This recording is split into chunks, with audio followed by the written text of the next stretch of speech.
E aí, pessoal, beleza? Eu recebi aqui o comentário de um cara que diz que treina há 4 anos de maneira intensa, seguindo tudo certinho, e ele não sai de 38 de braço, ele se sente assim. Eu acho que o negócio de braço é algo que é sempre usado como parâmetro, né? No caso, assim, ele podia ter passado, sei lá, altura, peso, assim, ter uma noção assim mais específica, mas ele fala do braço, que tem a obsessão dos homens de, sei lá, passar de 40 de braço. 40 de braço, tipo assim, tipo a limiar, assim, que você vira, tipo, intermediário na academia. É tipo um negócio assim. Mas, bem, por que, que isso não está acontecendo com ele? Será que é realmente genética ruim ou tem outros fatores? Na minha opinião, eu já passei por diversos momentos que eu estava treinando e eu estava estagnado, não estava progredindo de maneira nenhuma, em nada, assim, sabe? Meu corpo estagnou, não estava ganhando massa muscular. E eu achei que minha genética estava ruim, eu até achei que eu teria talvez deficiência de testosterona, eu acabei fazendo exame de sangue por causa disso, porque eu não estava tendo mais resultado na musculação, eu falei, pô, eu não estou crescendo mais.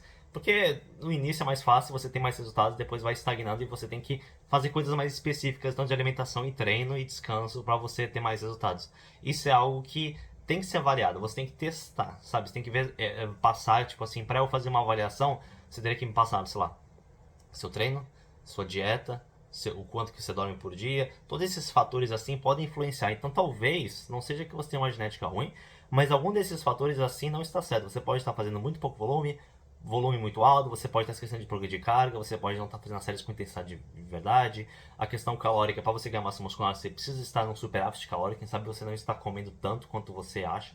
Porque sua balança não está subindo, então não está tendo resultado porque você não está comendo o suficiente. Mas balança subir não equivale automaticamente a ganho de massa muscular, porque você pode estar ganhando gordura. Aí como controlar isso? Como saber?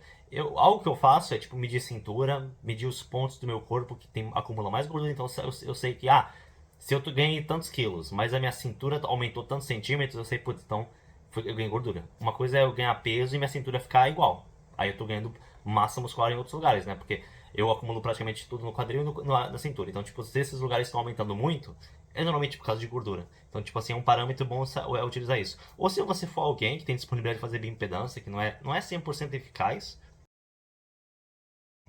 mas dá uma boa estimativa, pelo menos pra mim, assim, sempre que eu tava mais seco, eu fiz bioimpedância, deu um BF mais baixo do que quando eu estava em bulk. Então, tipo assim, sabe, nunca pra mim, onde eu faço bioimpedância na academia, nunca chegou um momento em que eu fiz uma bioimpedância e, tipo assim, eu tava com um corpo completamente diferente e deu o mesmo resultado, sabe? Deu uma coisa completamente fora do... Eu já cheguei a fazer bioimpedância numa farmácia que o resultado deu muito nada a ver, muito diferente de uma outra bioimpedância. Então, tipo assim, cada máquina de bioimpedância pode ter uma variação. Pelo menos a da minha academia, as coisas assim, tipo, a expectativa de pressão de gordura sempre bateu, tipo assim, com o visual. Eu sei, com esse corpo eu tô com 15 de gordura, esse corpo eu tô com 12, 10, 8, sabe? Eu consigo ver visualmente no meu corpo. E nessa bioimpedância sempre bateu. Então, tipo, uma boa maneira de você acompanhar esse teu progresso é fazer bioimpedância e ver realmente se está tendo resultado. Se você não está tendo resultado, você tem que avaliar todos esses aspectos que eu falei: treino, alimentação e descanso. E você pode tentar procurar alguém que tem uma especialização nisso. Até eu sou aberto também, se alguém tiver interesse de eu passar uma consultoria em relação a isso. E é algo que simplesmente tem que ter paciência e ter tempo, sabe? Porque eu já passei por tudo isso, já passei por momentos que eu estava realmente estagnado. Então eu mudei meu treino. Eu fazia treino ABCD, não estava estagnado, eu mudei para ABC duas vezes, comecei a ter mais resultado e estagnou. Aí depois mudei para o upper lower, do superior e inferior, depois mudei para full body, sabe? Eu fui testando métodos diferentes, testando tipos diferentes de treino e avaliando assim o que eu precisava fazer, o que poderia me dar mais resultado. Eu fazia umas coisas e depois avaliava no meu corpo, assim, eu fazia bioimpedância, via se eu estava ganhando massa muscular ou não. Aí teve vezes que eu fiz bioimpedância e não ganhei nada de massa muscular, então tipo, praticamente foi inútil tudo que eu fiz, sabe? Então, tipo assim, tem que mudar. Você tem que saber, assim, que talvez o que você está fazendo não é ideal. É claro que tem limitações biológicas, tipo assim, 38 de braço. Depende muito, tipo, qual é o seu percentual de gordura. Se você for um cara bem seco, com 38 de braço, não tá ruim. Depende da sua altura, se você for um cara baixo, também uma coisa é um cara de 1,90 com 38 de braço. Um cara de 1,70 com 38 de braço definido já é muito assim. Então, é claro que tem a questão genética de inserção muscular, inserção do bíceps, inserção do tríceps, estrutura óssea, esses fatores assim. Mas, tipo assim, eu acho que para a maioria dos homens não é difícil você passar de 40 de braço. Tipo assim, é possível naturalmente você passar de 40 de braço, assim. Tipo, mesmo caras baixos, assim, caras altos podem até passar de 45, assim, se um cara de 90 pode chegar nisso. Mas eu diria para você, especialmente ao braço, você avaliar exatamente como que você está treinando ele. E tipo, uma coisa que eu já fiz é não focar tanto no braço em si, focar mais nesses compostos, que muitas vezes acabam sendo até melhores para bíceps e tríceps.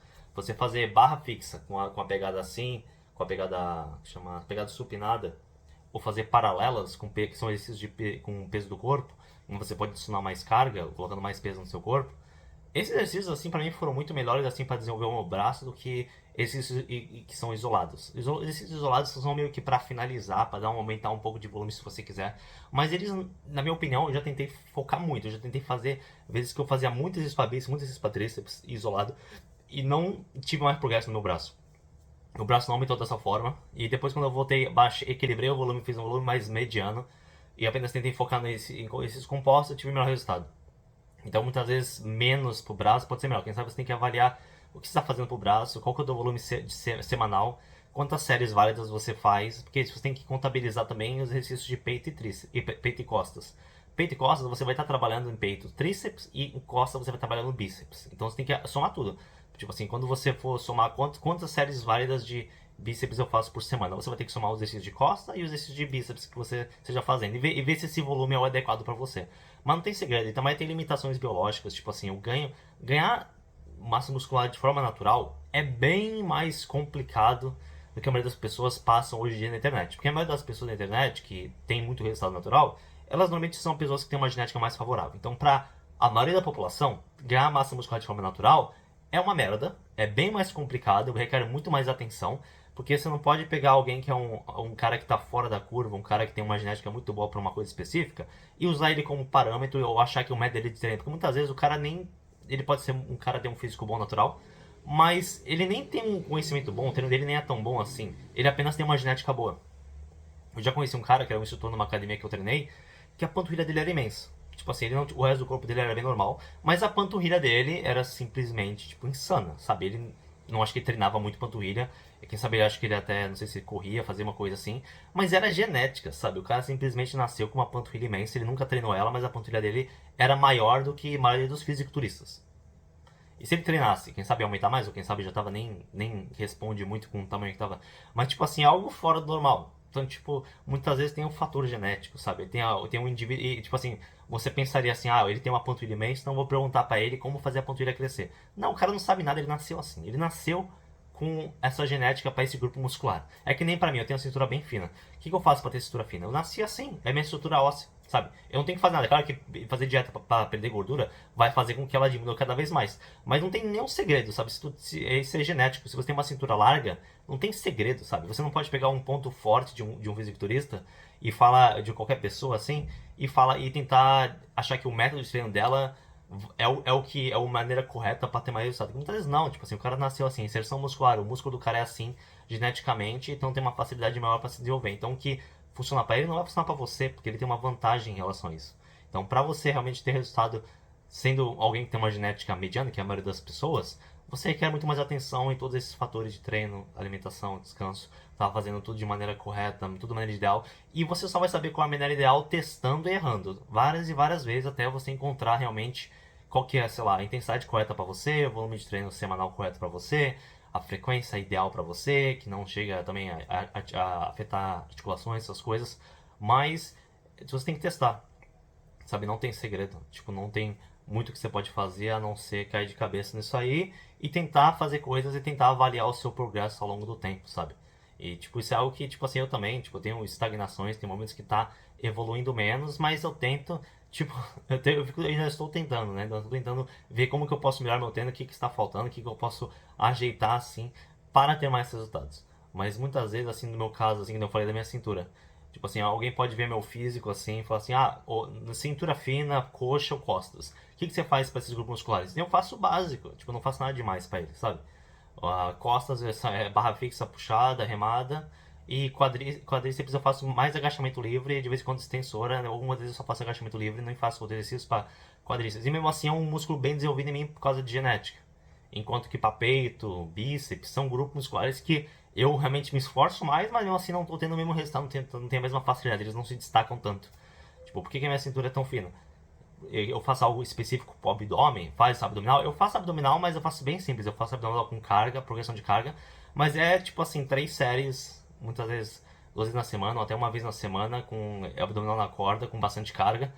E tipo, é praticamente isso. Não precisa fazer nada. Aqueles exercícios para oblíquo lá não fazem diferença, assim. É apenas esse movimento assim, normal, que é a flexão de tronco. vai trabalhar o músculo do abdômen e não tem nada que você possa fazer além disso, sabe? O abdômen só vai crescer por questão de carga com movimento de flexão de tronco. Além disso, tipo, não tem nada que vai. Ó, claro que tem agachamento, levantamento de terra, também trabalho no abdômen. Mas isso é algo que também eu faço e também pode melhorar no desenvolvimento. Mas a questão do tamanho da cintura, tipo, é genético. Então, tipo assim, eu poderia falar que eu criei um método de abdominal, um treino de abdominal milagroso que é capaz de afinar a cintura das pessoas por causa que eu tenho isso. E eu posso me usar como marketing. Mas seria propaganda enganosa, porque na verdade não é isso, sabe? Eu não tenho uma cintura fina por causa de um método de treino que eu mesmo inventei que poderia tentar vender para as pessoas. É apenas genética, isso é o maior dos casos. A maioria das pessoas que estão aí, que estão tentando vender alguma coisa milagrosa de treino, que não tem. Se você é alguém que vai treinar naturalmente, você é um cara mediano, que é a maioria das pessoas, você vai se fuder. Você vai realmente se esforçar muito, vai ser muito mais difícil do que você pensa, sabe? Não cai na conversa fiada de muitas pessoas na internet que estão tentando vender milagres, porque muitas vezes, tipo assim, elas estão mentindo, né? Ou elas muitas vezes são ignorantes, elas nem sabem que os fatores que levaram ela a ter aquele corpo não são exatamente o que elas acreditam. Muitas vezes, como eu falei, é só um cara com uma genética muito boa e o que vale pra ele não é o que vale pro resto da gente, né?